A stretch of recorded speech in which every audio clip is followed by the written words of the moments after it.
Well, here we are again, and what is this I've got here? This is an old Hornby Class 25 that's been converted into a Class 24 apparently. It's very weathered looking, as you can see. It's been sent to me by a chap called Paul, who told me that he acquired this as a non-runner, and it's been fitted with a second motor bogie. So with 2 ringfield motors and 4 traction tyres, this thing should be a hell of a puller if I can get it to run. But a bit on the noisy side, I would think, maybe. So we'll turn on the power. Absolutely nothing. So we'll have to shunt it into the shed. So I think we need to get the 4F back on shunting duty for this one.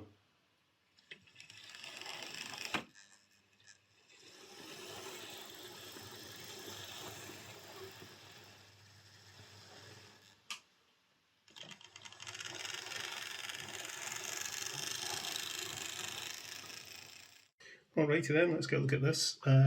Quite intrigued by this. You know, I've not come across a model with 2 motor bogies before.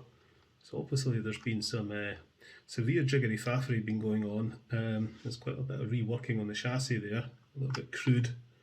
And obviously, as you can see, well weathered.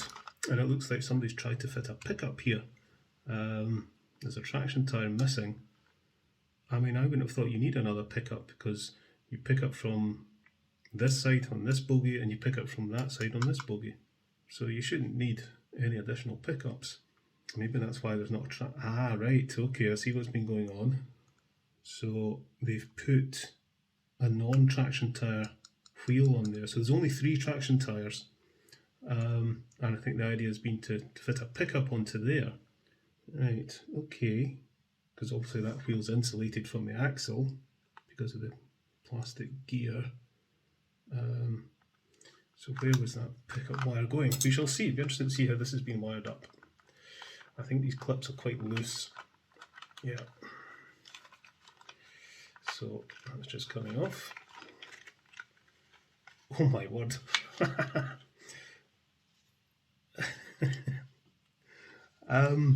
Someone's decided to use some old wheels for weights. Do they come out? Yeah, they're stuck in. I mean, with 2 motor bogies, I don't really think you need much in the way of weight there, but interesting. So yeah, as you can see, 2 ringfields. One that way, one the other way around. And they've got a connecting wire between that brush terminal and that brush terminal. And this is the bogie with a pickup. And the wire is picking up from there. Oops, cab interior come off. And they're taking it to there. So normally, let's get these cab interiors out of the road. Right, yeah, I'll turn it round.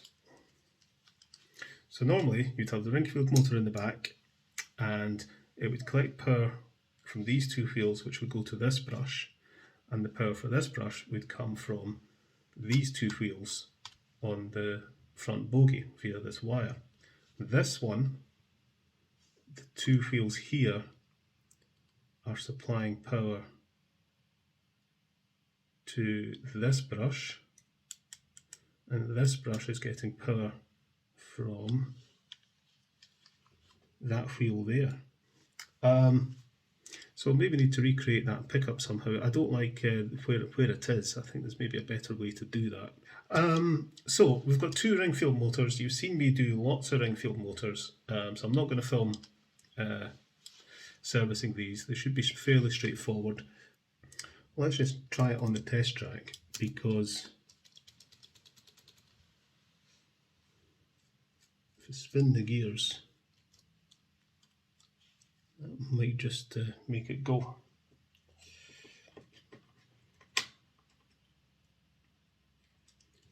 Oh yeah, twitch there. Yeah, the other way.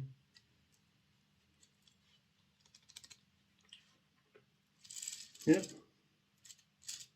so there's life in it.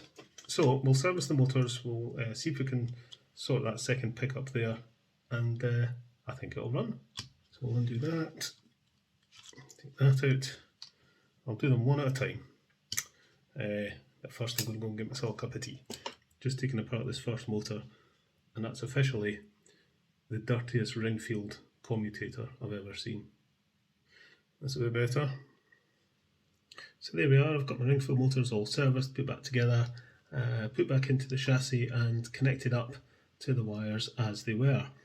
I'll just test the motors with the battery just to make sure that they work. That one goes. Why was that so noisy? Let's try that again. It's better. And try this one. There we are. So they both work. However, I've just realised that the way this has been wired up won't actually work. I can kind of see the logic as to how it's been done. You know, you might think, so the wheels on this side of this bogie pass current through the motor casing, through this wire and into this brush, and it's the same here, from these two wheels through the motor casing, through this wire to this brush. And then they've taken this wire which connects this brush to this brush,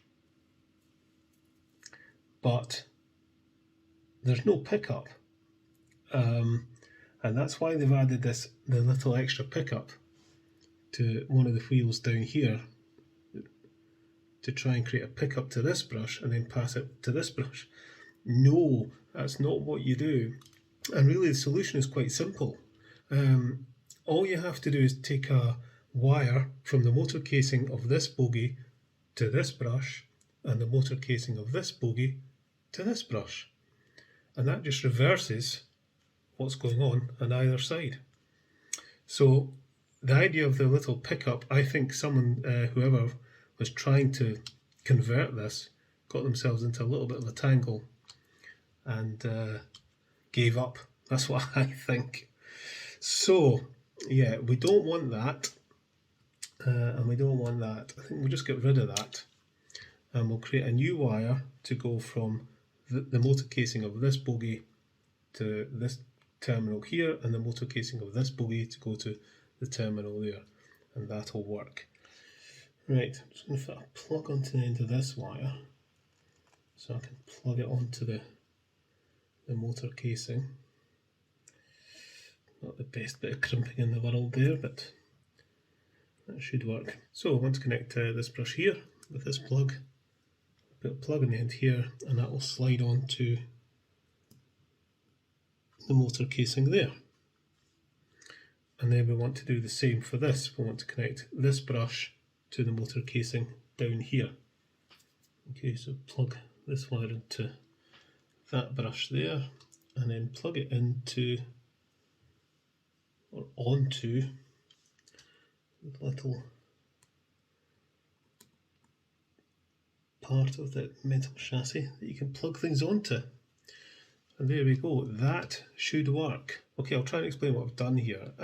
So current is passed from these two wheels on this bogie through the metal casing, through this wire to this brush. On this bogie, the pickup is from these two wheels through the metal casing, through this wire to this brush. Now, I've then connected this brush through this brown wire to the metal casing on this bogie.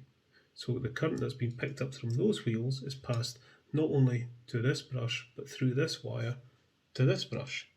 And then the same on this side. Current is picked up from these wheels, through the metal casing, down this black wire, and connected to this brush. So it's actually quite simple how you do it. Just a little bit confusing, and I think that's what's happened.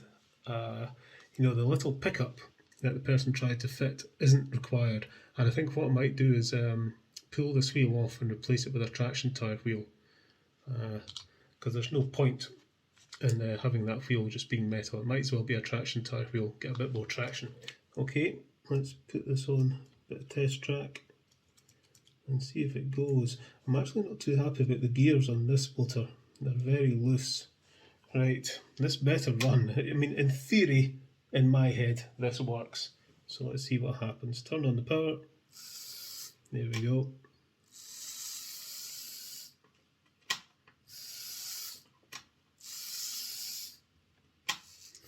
Yeah, well, it's sort of working. So this motor isn't as good as that one, So this one's going to start compensating for this one, because what's happening there sometimes, especially in this direction, yeah, that motor's going, that one's barely turning, so this is getting dragged. So that doesn't really work, but in principle it should. So what I think I'm going to do is take this motor apart again and see if I can see what the problem is with it. If it's not fixable, if it's always going to be inferior to this one, I'd probably as well just strip the gears out and just leave it as a dummy. I'll ask Paul what he thinks. If he wants to keep this as a twin motor locomotive for some reason, then we'll need to look into some kind of solution if I can't fix that. So we'll get it apart and see what's what. Yeah, that gear there is almost off its spindle, so there's an awful lot of movement in those gears, which makes it a bit inefficient. And also this axle here has got a fair bit of play in it. That's fine, but that wobbles about. So you've got wobbly gears and a wobbly axle on one of the drive wheels. The brass insert on this axle shaft is very worn. In fact, it's almost gone. And there's another issue. The magnet here has bulged. I'll bet it's soft. Yeah. So I think this motor really is done. I think I've got a spare one. I think I've got a spare motor casing. I'm going to have a look at my box of bits. And lo and behold, I do have a spare one. This was in a box of bits and pieces that was given to me last year. So in this one, the brass inserts are in good condition, the magnet's in good condition. This has been one of the ones that's had the pickups on the traction wheels. So what we would need to do is pull off that pinion gear to get the armature out of there, fit it into there, and reassemble it with this casing. So the easiest way to get this pinion gear off is simply to tap the armature shaft there. You can't get a puller behind it, so a few taps will do it.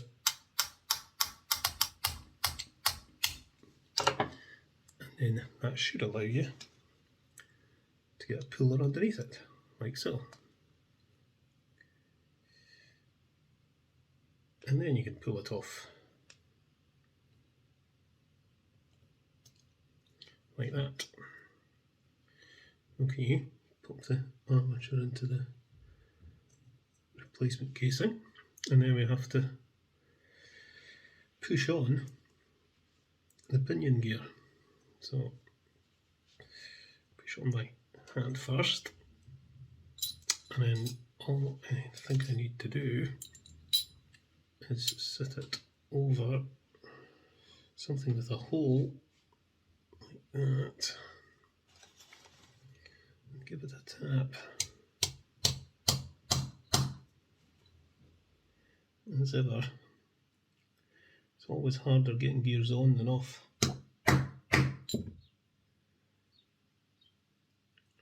That'll do. I thought these were the same. They're not. They're very, very slightly different. And the position of the clips at the top is different. I wonder if I just take the clips off. Let's just try that. It's half the time they're broken anyway. Let's just try it without the clips. Could I get a screw in there? So I have to drill a couple little holes and put a couple of screws through to drill a hole right there.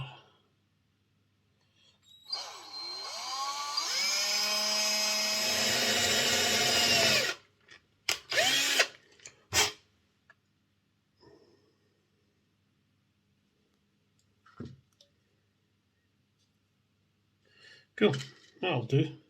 Okay, so a wee bit jiggery faffy there just to get that plate to fit, because the clips were in a different position to the slots on this casing. But hey, it should still work. Okay, so after a bit of a faff and a fiddle, we've replaced the motor casing in this. It's not an identical motor casing, but it's close enough, seems to fit. So let's see how this goes now.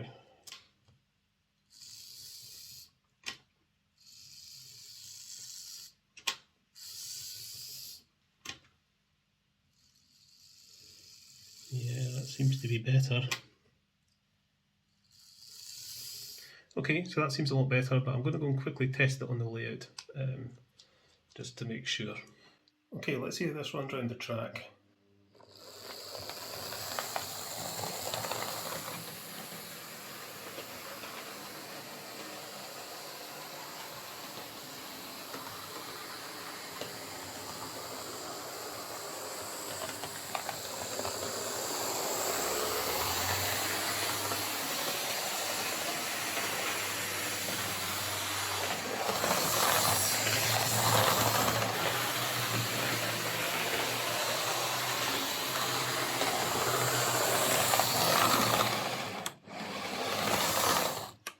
Yeah, that seems okay. Right, pop this on like that.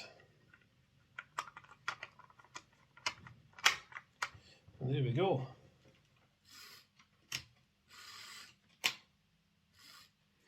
Cool, right, okay, let's go and pull this out the shed. Okay then, let's pull this out the shed.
So there we go, that's this old Hornby Class 25/24 running with its twin motor bogies. Running quite nicely actually, I have to say. So yeah, that could have been a pretty straightforward job of servicing the motors and then just wiring it up correctly, and that would have been that. But one of the motor casings was just worn out and also had an iffy magnet. And if you've got one motor that isn't working properly or as well as the other one, when you've got two motors like this in your local, it's never going to run very well. One's going to be compensating for the other. An easy option would have been to simply remove the gears, etc., from the DUF motor and just use it as a normal trailing bogie that would provide pickup to the motor as usual. But I felt that that was a little bit sort of like admitting defeat. If I'm given a locomotive with two motor bogies to repair, I'd rather I got it running with both motors. You know what I mean? Just lucky I had a spare motor casing that I was able to make fit. But that was something different, which is always good. All adds to the learning experience. And meantime, I'll get this packed up, sent back to Paul, and I'll catch you later, folks.